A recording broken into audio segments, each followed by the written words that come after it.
tema vamos a conversar con el doctor César Nakazaki, quien está en el teléfono con nosotros. Adelante, doctor, muy buenas noches, gracias por atender nuestra llamada.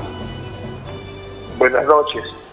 Muy bien. Doctor Nakazaki, ¿cuál es el futuro de Edwin Oviedo con respecto, bueno, tiene dos procesos? Este es el caso de Cuellos Blancos del Puerto, el cual va a tener una comparecencia restringida, y tiene el caso de Chiclayo de los Huachiturros de Tumán. ¿Cuál es la situación del otro caso del expresidente de la Federación Peruana de Fútbol? En el caso de los Cuellos Blancos, tenemos dos jueces de distintos despachos que han establecido de manera uniforme que no existen razones para que Edwin Oviedo esté en prisión preventiva. El fiscal superior en esa línea ha reconocido que el pedido de prisión preventiva por parte del equipo especial de la Fiscalía no tiene suficiente fundamento. Entonces, en ese caso, vamos a seguir la investigación porque Edwin Oviedo entiende, como expresidente o presidente suspendido de la Federación Peruana de Fútbol, que tiene frente a la sociedad la responsabilidad de demostrar la inocencia que pregona. Y en cuanto al otro caso, el caso Huachiturros... ¿Por qué hay que seguir la misma línea en el caso Huachiturros? ¿Perdón? ¿Por qué usted ha indicado en algunas declaraciones que se debe dar lo mismo que en el caso el caso de hoy? En el caso de Huachiturros también se debe darle una comparecencia restringida al señor Oviedo. Dos razones. Para pedir, en el caso Huachiturros, que hay una docena de procesados, todos tienen comparecencia. Solamente Edwin Oviedo tiene prisión preventiva. Y esta prisión preventiva se motivó porque el fiscal de Chiclayo sostuvo que, existiendo un caso en Lima contra Edwin Oviedo, que inicialmente tenía detención preliminar, la Fiscalía de Chiclayo entendía que si él estaba en un caso muy grave como los Cuellos Blancos detenido, eso se debía replicar en Chiclayo, y lo logró.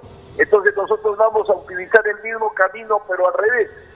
Si los Cuellos Blancos fue la razón para detenerlo en Chiclayo, el caso Cuellos Blancos debe ser la razón para devolverle la libertad en Chiclayo, sobre todo porque en Chiclayo ya estamos cerca al juicio oral, y en el habeas corpus del expresidente Ollanta Humala y de su esposa Nadine Heredia, el Tribunal Constitucional recordó que la regla es enfrentar un juicio en igualdad de condiciones, y la única manera que un acusado puede enfrentar a la sociedad en igualdad de condiciones es estando en condición de libre. Correcto, doctor Nakazaki. Esperemos. ¿Usted siente que hay un manejo político, una presión política para ver los casos del señor Oviedo, o realmente se está siguiendo un proceso como el día de hoy? Han tenido una buena noticia y de repente también puede tener una buena noticia en Chiclayo.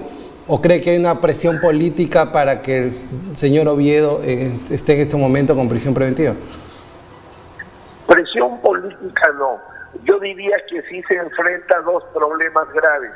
El abuso de la prisión preventiva en los casos emblemáticos, que no es un problema de ahora en el Perú, sino de siempre.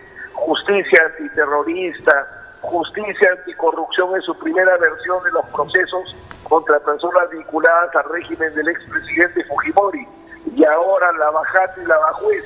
Si ustedes revisan esos casos, el grueso de los procesados está en prisión y pocos tienen comparecencia. Es como un hospital donde casi todos los pacientes van al quirófano en vez de ir a consultorios externos. Entonces, el primer problema es la reacción que permanentemente se da frente a los casos emblemáticos. Y en el caso de Chiclayo hay algo adicional. Las ex cooperativas, que son la base de la economía de Lambayeque, hace varios años están dominadas por mafias que, en vez de invertir, en vez de convertirse en accionistas y sacar adelante a mi querido Lambayeque, recurren a administraciones judiciales en otros lugares del Perú para apropiarse, entre comillas, de las ex cooperativas. Hay una guerra económica muy dura por tanto hay varios enemigos que tiene que enfrentar en esa línea el buen gobierno. Correcto. Doctor Nakazaki, muchas gracias y esperemos tener noticias en los próximos días en el caso Huachiturros de Tumán y que se respete también el debido proceso en el Perú. Todos tenemos el derecho a eso, a tener justicia. Muchas gracias, muy buenas noches.